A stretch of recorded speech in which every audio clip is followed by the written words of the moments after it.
Alors, on avait parlé par rapport au fait que la Torah a été donnée au mont Sinaï, dans le désert, d'accord, et que le 4e livre s'appelle Bamidbar. C'était pour insinuer celui qui veut rentrer dans la Torah, il doit se considérer comme un midbar, comme un désert. Et on a rapporté l'histoire de Rabbi Shalom Mizrahi el-Sharabi sur l'humilité. Parce qu'on avait dit que l'humilité, c'est ça qui fait le joint entre la Torah et l'homme. Sans humilité, la Torah, elle devient, comme le passage qui dit, je t'ai rentré dans un désert. Mais attention, où il y a des serpents et des crabes, d'accord, venimeux.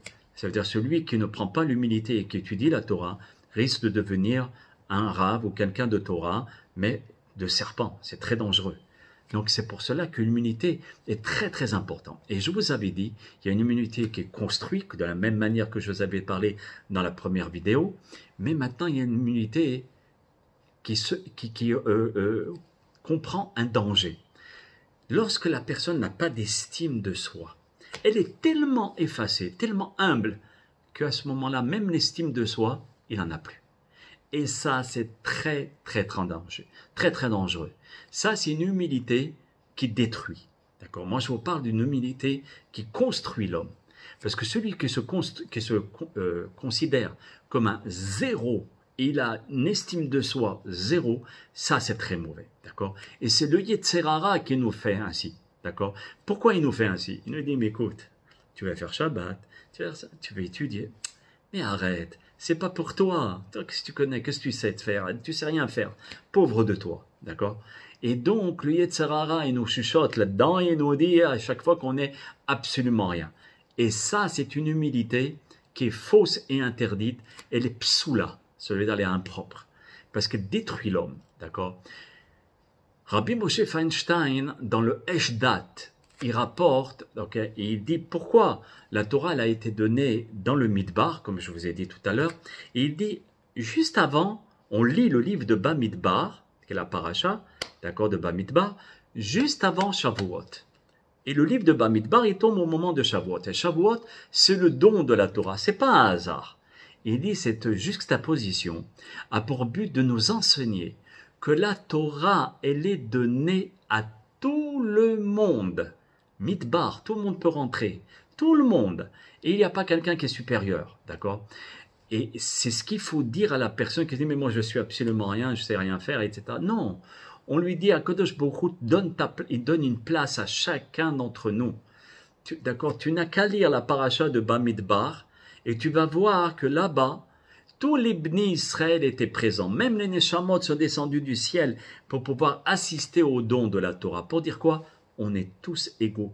Dans les connaissances, on n'est pas égaux, mais en tant que Ben Israël, être humain, on est tous égaux, comme il dit le Ramban dans sa lettre.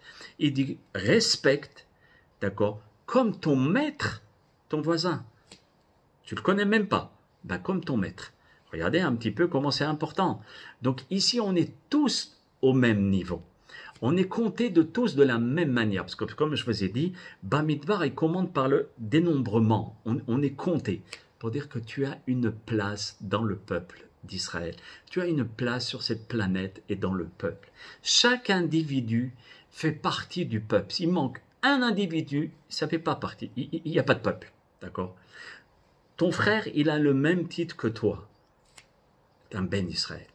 Tu n'es pas plus que ton voisin et le Rav n'est pas plus que toi. Donc c'est comme je vous ai dit tout à l'heure, le Rav il compte pas 2 pour le minyan, il compte 1. Et celui qui connaît rien en Torah, il compte pas 0, il compte 1. Donc on est tous du même niveau.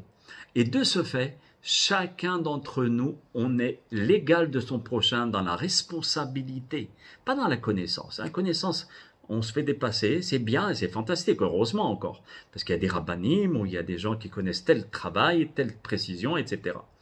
Donc, chacun d'entre nous, nous sommes égaux face à la responsabilité qui nous incombe. D'accord? Et il donne là-bas une autre raison, le Rabbi Haïm Falachi, que je vous ai donné toutes les raisons pourquoi la Torah a été donnée dans le désert.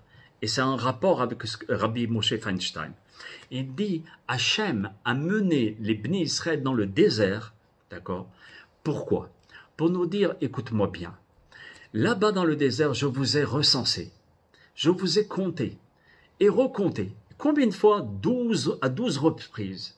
Et comme on a dit, Akadosh Baruch Hu, il a compté à plusieurs circonstances, d'accord, le peuple d'Israël, d'accord. Et on répète, d'accord, la descendance de telle tribu, de un tel, qui était classé dans l'origine, d'accord, et selon la famille, selon ça, à partir de l'âge de 20 ans, vous ferez partie de l'armée de Dieu, etc. Et les recensés de la tribu de un tel s'élèveront à tel nombre. Après, tribu de Shimon, tribu de... Oh, tu peux pas dire tout le monde, voilà, tribu de tous, tel chiffre. Non, chaque tribu va passer au scanner.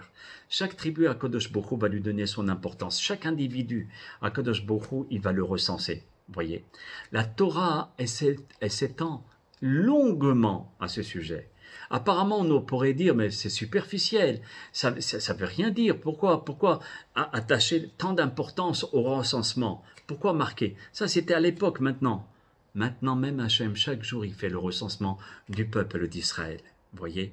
Et donc, c'est pour insister sur la particularité de chacun. D'accord? Mis à part d'autres réponses, c'est sûr qu'il y a d'autres raisons, par rapport aux lettres de la Torah, par rapport aux mots de la Torah, si la Torah les a répétés, c'est pour nous insinuer certaines choses, mais dans le sens du pshat, l'explication littérale. Chaque individu, nous avons une mission spécifique qui me distingue de toi. Toi, tu es distingué de moi. Chacun d'entre nous, nous avons une mission, d'accord? Et de ce point de vue, tous les Juifs, d'accord, peuvent être englobés, mais chacun d'entre nous, nous sommes comptés. D'accord? Et c'est comme, si vous voulez, chacun d'entre nous, nous avons une place très importante, comme l'histoire que je vous ai racontée par rapport à cette personne âgée, qui n'avait pas eu le mérite d'étudier la Torah. Eh bien, le Rav lui a expliqué, le fameux maître d'orchestre, qui lui a dit, mon fils, regarde, ce maître d'orchestre, il a remarqué qu'il manquait un ustensile, un objet de musique. Et quand il manque un juif qui ne fait pas les mitzvot, la symphonie, elle est fausse. Donc, chacun d'entre nous, nous avons notre place. Comme l'histoire que je vous ai racontée, celui qui comptait, qui a touché le billet, qui a gagné le loto et qui recomptait, qui recomptait les billets. D'accord? Chacun d'entre nous, nous ne sommes pas seulement un billet, nous sommes un joyau. Akadosh Baruch Hu, il recompte parce qu'il est content de compter les Bnei Israël. Chaque individu, nous avons une place très très importante. Il faut occuper notre place, remplir notre mission, de façon à ce que la symphonie soit agréable. C'est quoi la symphonie? C'est les battements de notre cœur pour faire telle mitzvah. Voyez? Et chaque juif est très important dans cette symphonie. Comme je vous ai dit, même si c'est pour une timbale ou bien une seule fois, dans 3 heures de symphonie, eh bien, il y a une raison d'être. Il y a seulement un spécialiste qui pourra observer que c'est une vraie d'une fausse symphonie. Qu'Hachem Yitbarach nous donne la possibilité de faire partie de ce peuple d'Israël. 1. De 2, de faire notre mission. De 3, de ne pas se sous-estimer au point de ne se dire je vaux rien. De 4, de se dire attention, je dois me considérer comme un désert. D'accord, ça veut dire l'humilité. De 5, de me conscientiser que faire ma mission sur terre, je donne un sens à ma vie et je donne un sens à tout le peuple d'Israël. C'est que la symphonie, elle ne sera pas faussée. La note sera juste. Grâce à qui? À ce petit juif qui se trouve à Tataou-les-Bains, je ne sais pas où, qui va faire les mitzvot. Et grâce à lui, la symphonie, elle va être fantastique. Venons tous jouer dans la symphonie où le chef d'orchestre s'appelle Akadosh Baruch Hu. À très bientôt, mes chers amis, pour d'autres explications de notre Torah Kedusha. Merci beaucoup pour votre attention. Merci beaucoup. Kol Tov, shalom, shalom.